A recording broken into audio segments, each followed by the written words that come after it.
아모스는 그동안 이스라엘 백성들에 대한 하나님의 심판을 전했습니다. 이스라엘 백성이 장차 대적의 손에 의해 포로로 끌려갈 것을 예고했습니다. 물론 아모스는 왜 이스라엘 백성들이 심판을 받아야 하는지 그 이유에 대해서도 밝혀주었습니다. 그것은 포악화, 겁탈, 학대 등 사회적인 불의와 부정 때문이었습니다. 아모스는 이스라엘 백성들의 공허한 형식적인 종교 행위에 대해서도 지적했습니다. 또한 진정으로 하나님께 돌아오는 일을 거부하고 있는 이스라엘 백성들에게 그것이 잘못됐음을 지적했습니다. 그 결과 이제 전능하신 하나님께서는 이 패역한 이스라엘 족속을 심판주로 만나겠다고 말씀하셨습니다. 하나님께서 이스라엘의 대적이 되셔서 이스라엘을 멸망시키시겠다고 하는데, 그렇다면 선지자 아모스는 이 시점에서 할 수 있는 일이 과연 무엇이 있겠습니까? 아모스 선지자가 선포한 말씀을 듣지 않기에 쌤통이다, 니네 죽어봐라, 아니 그 녀석들 잘 죽었다 하면서 비웃거나 아니면 박수를 치는 것이 옳겠습니까? 그래서 아모스는 어떻게 오늘 말씀 속에서 합니까? 1절 말씀에 보면 이스라엘 족속아, 내가 너희에게 대하여 애가로 지은 이 말을 들으라, 애가를 불러주었습니다. 애가는 슬픈 노래입니다. 사람이 죽었을 때 가서 부르는 조가 또는 장승곡입니다.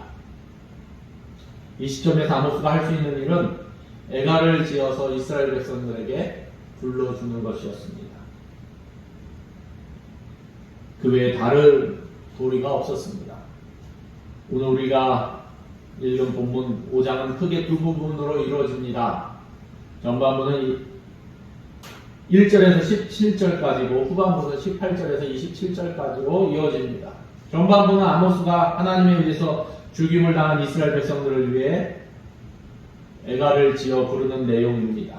그런데 여기서 이스라엘 백성들은 오히려 아모스를 정신 취급하면서 아모스의 말에 별반 귀를 기울이지 않았습니다. 왜냐하면 아모스 당시 이스라엘은 여로보암 2세 치하로 정치적으로나 군사적으로 경제적으로 막강한 힘을 과시하고 있을 때였습니다. 이 여로보암 2세 때 이스라엘이 가장 강력한 그러한 부흥의 시기였기 때문입니다. 그러한 가운데 한 낯선 선지자가 나타나서 몇 마디 질책한 뒤에 이제 너희는 다 죽은 송장이다, 죽었다. 그러니까 너희를 위해서 내가 장송곡, 애가를 불러주겠다 하니까 어떻습니까? 이스라엘 백성들, 듣는 이스라엘 백성들은 미쳤구나, 웬 미친놈이냐, 이렇게 생각할 수 있을 것입니다.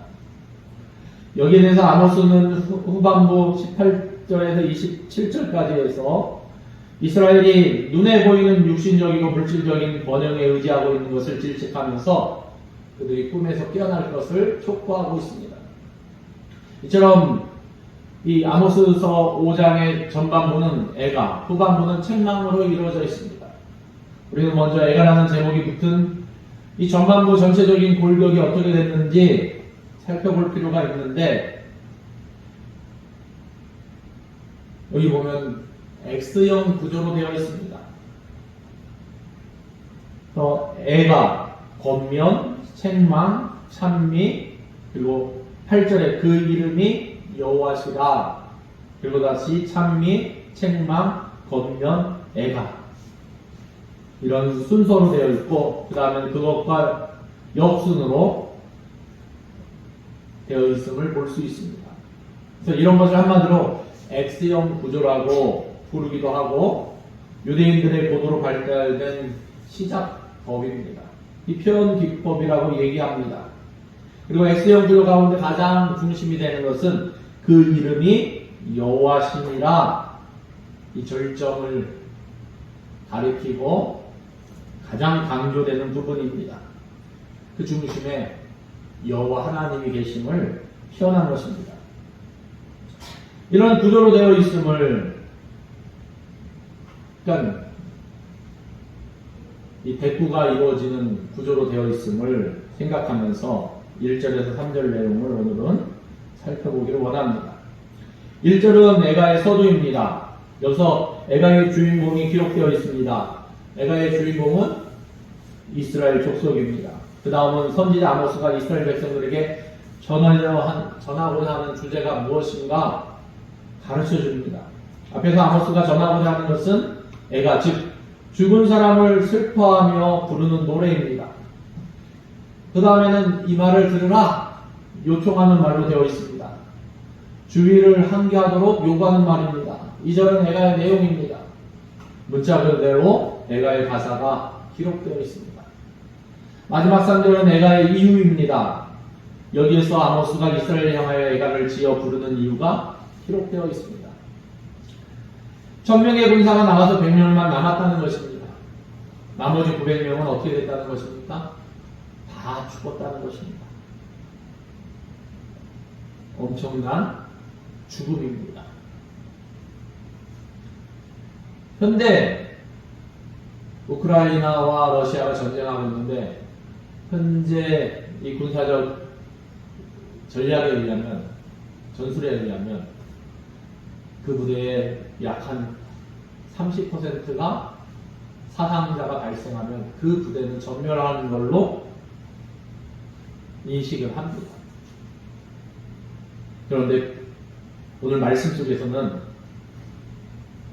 이 부상당하거나 죽은 자를 합쳐서 한 30%가량을 현대 이 군사적인 저기에서는 전멸로 보는데 90%가 죽었다는 것은 무엇을 얘기하겠습니까?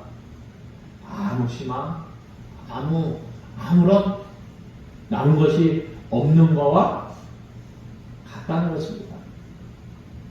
나머지 900명이 다 죽었다는 것. 그 끔찍한 광경 때문에 아모스는 결국 에가를 지어서 부를 수밖에 없다는 것입니다. 1절 말씀에 이스라엘 족속아 내가 너희에게 대하여 에가로 지은 이 말을 들으라.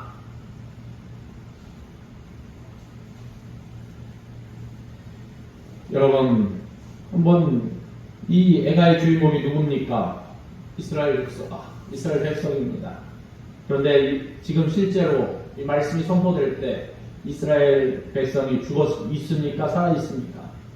여전히 살아 있습니다. 살아 있을 뿐만 아니라 정치적, 군사적, 경제적으로 막강한 힘을 자랑하고 있을 때, 번영과 풍요 가운데 있을 때입니다. 아모스 6장에서는 당시 이스라엘이 어느 정도 부귀영화를 누리고 있는지 잘 묘사하고 있습니다. 그런데 지금 아모스는 이런 부귀영화를 누리고 있는 이스라엘 백성들을 향하여 에가를 불러주고 있습니다. 무슨 뜻입니까? 그들은 살아있다고 하지만 실상은 죽은 자들이라는 것입니다. 그러니 이 말을 듣는 이스라엘 백성들이 얼마나 충격을 받았겠습니까? 우리나라에도 옛부터 사람이 죽으면 전문적으로 곡하는 사람이 있었습니다.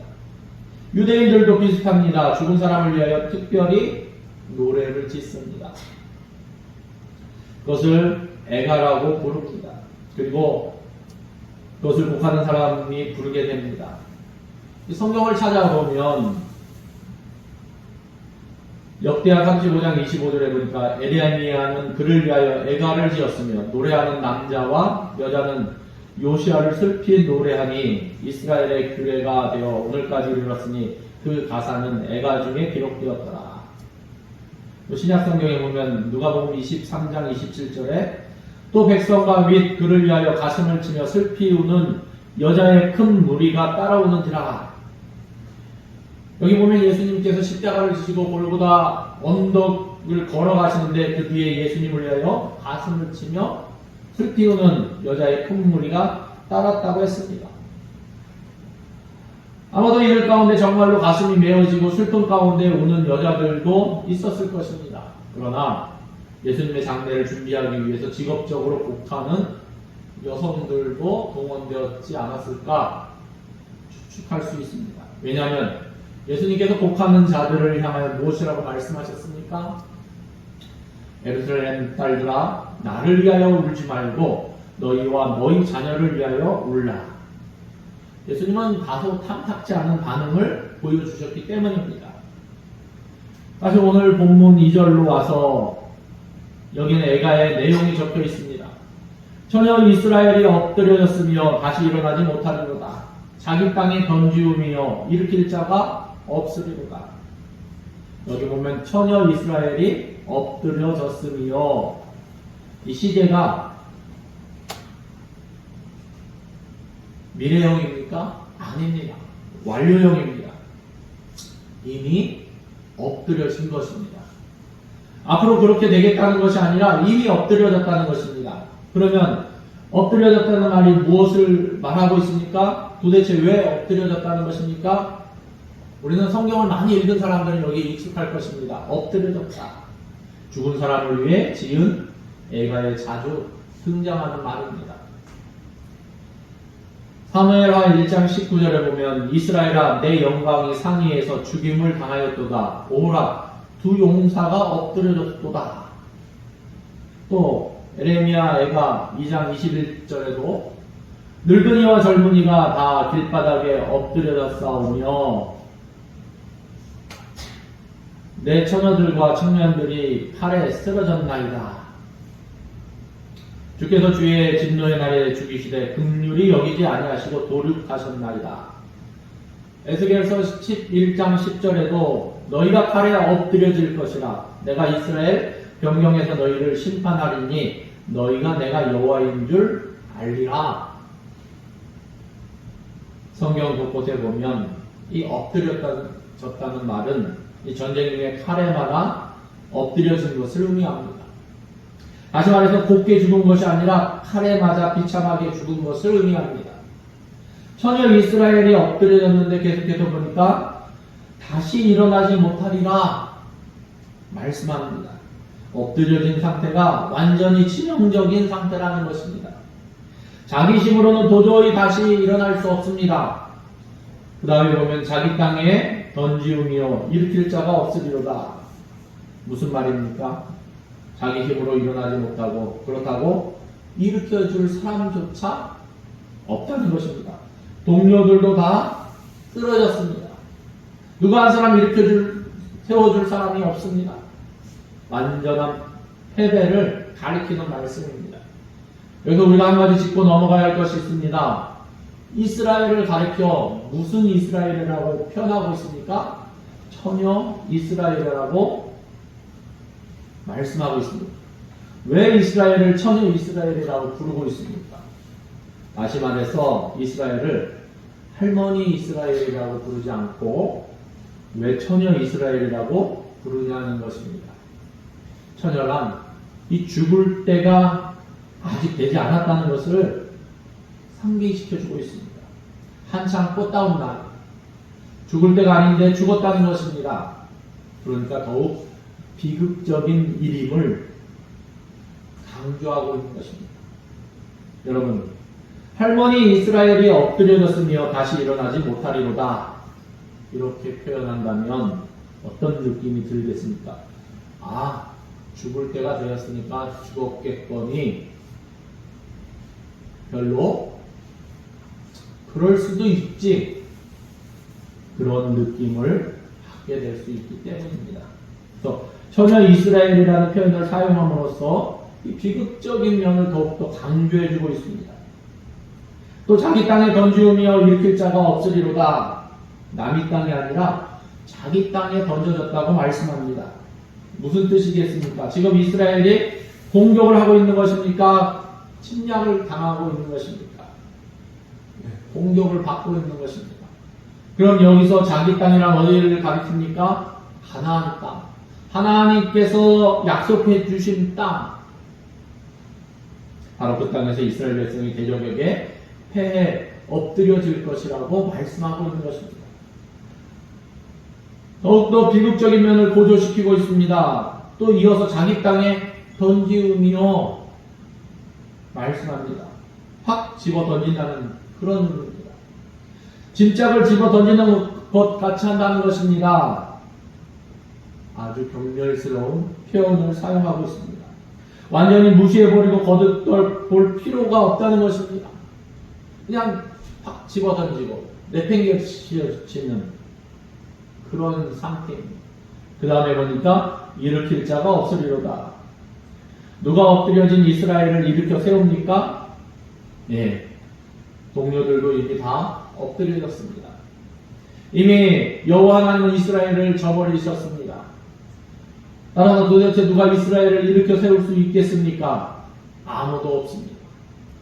마지막 3절을 보면 주 여호와께서 이와 같이 말씀하시되 이스라엘 중에서 1000명이 행군에 나가던 성읍에는 100명만 남고 100명이 행군에 나가던 성읍에는 10명만 남으리라 하셨습니다.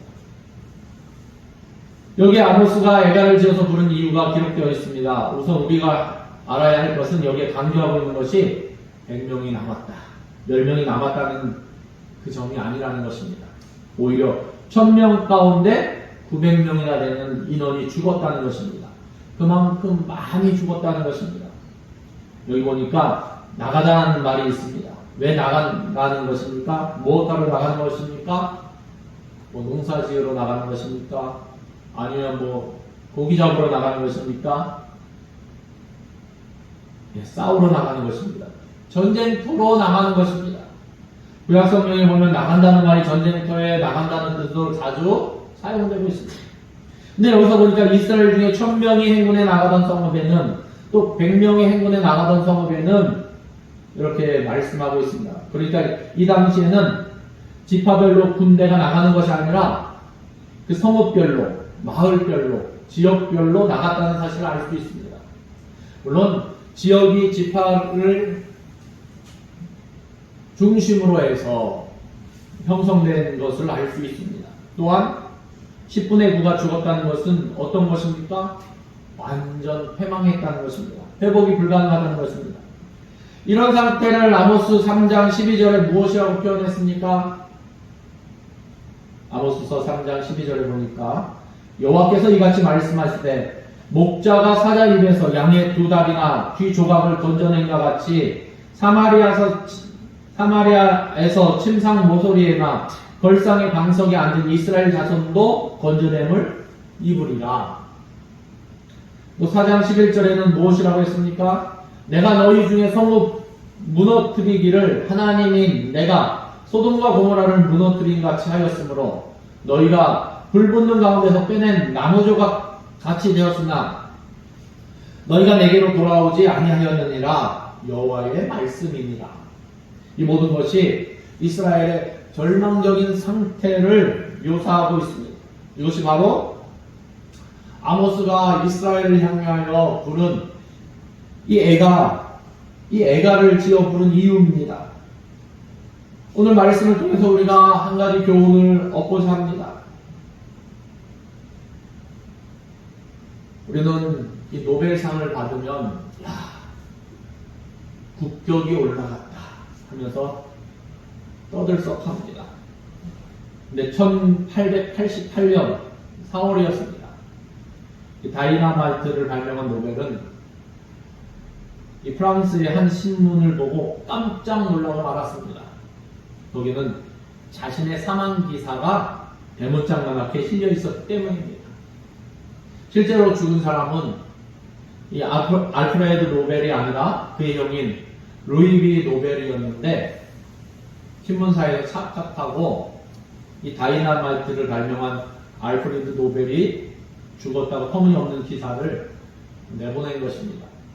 그런데 노벨에게 더 충격을 준 것은 그 기사의 내용이었습니다. 거기에는 노벨을 가리켜 죽음의 상인, 살인마라는 그러한 혹평이 기록되어 있었다는 것입니다. 인명을 대량으로 살상하는 다이나마이트를 발명해서 그것을 받아서 갑부가 되었고 그것 때문에 제명에 살지 못하고 죽었다는 이 혹평에 놓았다는 것입니다. 이 노벨은 얼마나 충격을 받았는지 그 자리에서 자신의 전 재산을 사회로 환원해서 노벨상을 만들기로 유언을 남겼다는 것입니다. 그것은 자신이 신문에서 말했듯이 죽음의 상인이 아니라는 것을 입증하기 위한 의도였습니다. 그렇습니다. 내가 나를 보는 눈과 세상이 나를 보는 눈은 이처럼 엄청나게 다를 수 있습니다. 노벨에게 있어서 그 신문의 엉터리 기사가 어쩌면 큰 다행이었는지도 모릅니다. 그 기사가 없었던들 그는 살인마라는 악명을 남기면서 무덤에 들어가게 되었을 것이기 때문입니다. 사람들은 스스로를 속이며 살아가는 경우가 많습니다. 자만해서 남이야 뭐라고 한들 나 하고 싶은 대로 하겠다고 오기를 부릴 때도 있습니다.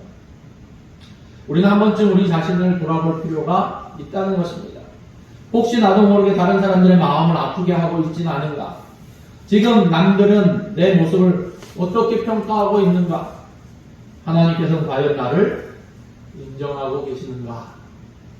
오늘 우리 자신의 모습을 조용히 되돌아보는 시간을 가질 수 있기를 예수님의 이름으로 축원합니다.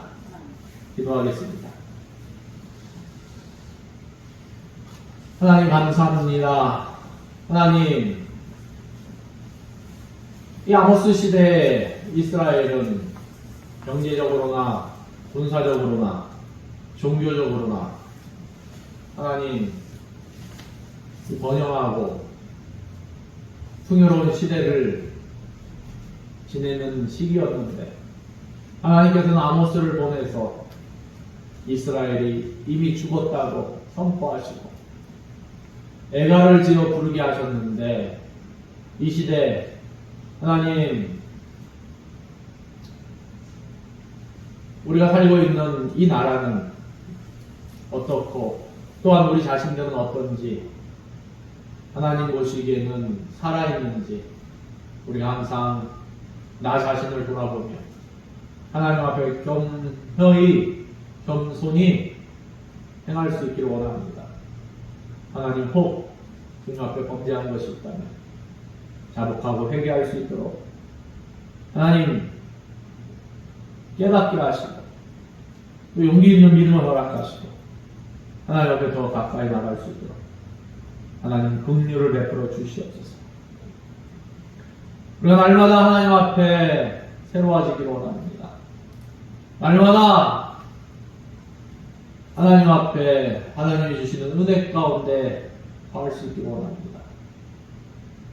세상 가운데 한눈 팔지 않게 하시고 내 상황과 환경과 여건 가운데 하나님 그것을 능히 감당하며 이기며 믿음의 주여 온전케 하신 예수만 바라보며 나아갈 수 있도록 우리를 다스리시고 우리와 함께하여 주시옵소서. 모든 것을 주님께 의뢰드리며 예수님의 이름으로 기도드립니다.